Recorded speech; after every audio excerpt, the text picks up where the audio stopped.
Nicktar Benedito knows about coping with limitations. He was born with a condition that twisted his limbs and hampered the use of his hands and arms.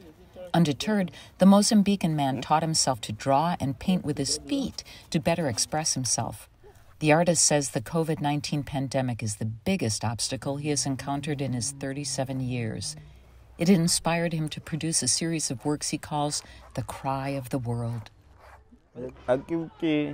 I've been painting what the world cried many times.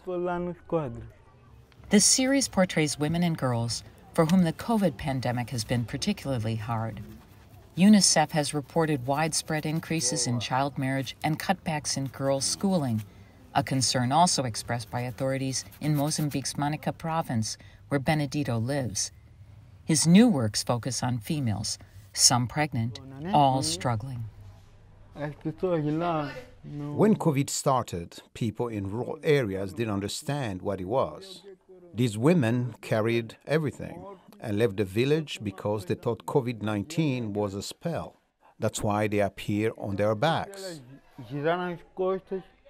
One piece shows a beautiful girl setting out in the morning with a hoe and jar. She looks sad because she's missing school, Benedito said. She must go to work in the field, something she didn't want to do. But she's forced to do so because she has married early.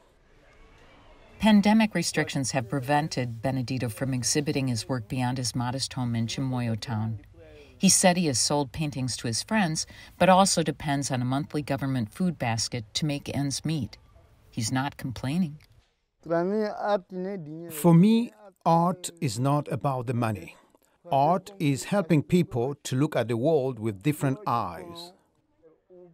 When he was a child, Benedito's disabilities kept him from playing with others. He started drawing to relieve his loneliness. Now he envisions starting an art school for youngsters with or without disabilities. I want to gather many children and teach art, but I won't be able to do it alone. Benedito's goal is to help others create and see compassionately, and to leave that as part of his legacy. For Baptista in Chimoio, Mozambique, Carol Guensburg, VOA News.